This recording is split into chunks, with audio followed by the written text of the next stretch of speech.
So, welcome to this week's show. And we've got quite a bit to get through. So lots and lots of good news. Everything's coming together. So, I'll try and flow through sort of what's happened the last week, what's coming up next. So, the biggest news, we announced it on Tuesday, was rent for the first season is going to be £1. That's not £1 a day. That's not £1 a week. It's not £1 a month. That's £1. Um, and so a massive thank you to Gary Brownlee.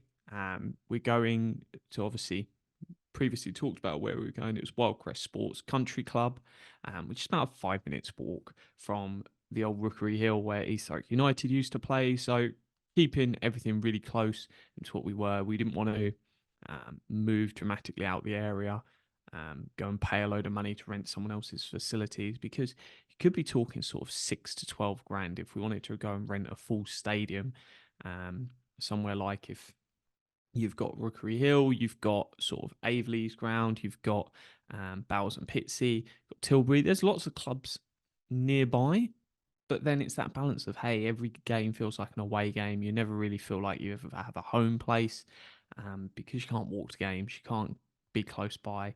So it was one that we wanted to be in the area, and fantastic. So we always wanted to be as transparent as possible, but when you're in a commercial negotiation, you can't just be blowing out and announcing numbers. So now everything's signed, we've got the agreement, and we were able to publish that. But work had been underway well before it's signed. So work on dugouts, drainage, fencing around the new pitch, new goalposts, a defibrillator. So lots of great stuff being done by the team there at Wyldecrest Sports Country Club. But no, genuinely excited. I think we've got a really, really exciting place to play. And I think we'll be there sort of long term. Hey, 15, 20 years down the line, we would love to have our own facility, maybe some Section 106 money and something gets built, but that's long, long term down the line. And you're talking about £5 million probably for some of that stuff. So it's not one that is instantly going to appear anytime soon. But we'll always have that aspiration because if we want to have a long term project, it's nice to have your own place and then reap in any benefits of bar money, stuff like that. But we're talking 10, 15, 20 years down the line. Until that becomes a realistic conversation, we need to prove obviously the club can sustain. And then it's working with the council, working with building developers, wait for the opportunity to come up. We've got Grays down the road, obviously, and they've finally got a place to play. That was already there, which helps. But that's one that's come up via a development. Um, so it's just biding our time. But I'm really, really chuffed with where we've got.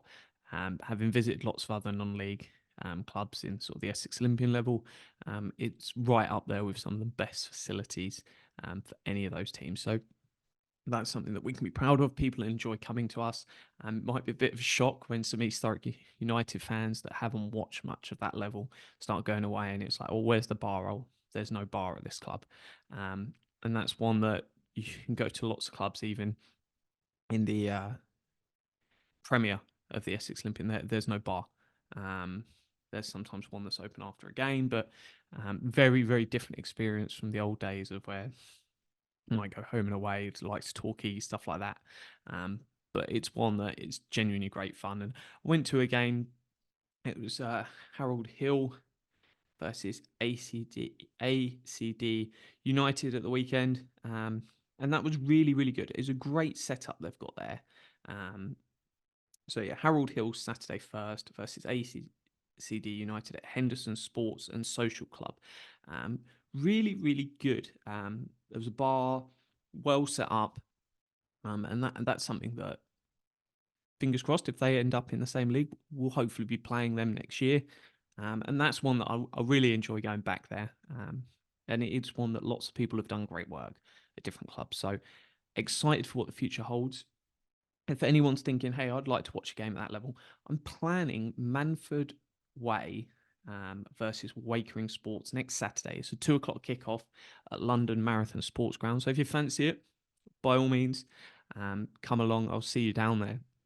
And it's just a chance to sort of see, well, what are the teams like. Wakering Sports first, currently top in the league, so the away team. Manford first, about mid-table. So that's Division 1. And it's just intriguing to watch lots of different teams and just sort of get a sense for the league we're going into. So that's there. This week, we also put out the kit designs that have been done by Box to Box Football. So looking really good. Production will then be underway. So I think it's about 8-week turnaround. So they'll be coming, and then hopefully, sort of June time, sales will go online. We're going to make sure they're available internationally. We haven't got the okay for whether that will be the kit supplier doing that, or we'll sort that out on our end. But either way, we'll definitely have that as an option. Date for the diary. So pull it up, 6th of July, first home friendly. And that'll be the first friendly of the club, but it'll be at home. We've got a really, really good team coming to play against us. We can't announce who that is yet, partly because other teams have still got their seasons going on, so they wouldn't tend to announce friendlies this early. And we don't want to make it seem like teams have got their eyes on the future when lots of teams are probably sorting out friendlies at this stage. But that will be coming out once the season's over, and we'll announce who it is. But I'm really excited for that game. So get that in your diary. Be down there. It's an early kickoff. I think it's going to be 1 o'clock. There's a chance England could be playing that evening, so it could be an all-day affair. But what a way to kick off the club. So genuinely excited for where that goes. This week, things that are coming on. Got a committee meeting today as you're listening to this on Monday. Then we've got lots and lots of exciting things we're discussing, from fundraising events to launching our online portal for owners to engage with each other. All of that's going to be coming out across this week. So a really, really big week for the club. But I am just ready to go and watch football. So 25th of May is our trial day. I'm keen to sort of see some players that we're then going to see down the line. But then just to meet lots of owners. We've got lots of owners planning to come along to that day, have some drinks in the club, and sort of just socialise. So a good time to see lots of people. But yeah, as always, up the rocks. It's all coming together nicely. But the home stretch now. So we'll soon be seeing football, and having a date in the diary of 6th of July. It's just genuinely really, really exciting to know that that's less than 3 months away. It's coming. Soon we'll be able to see it. But no, thanks as always for everyone's support. And as always, up the rocks.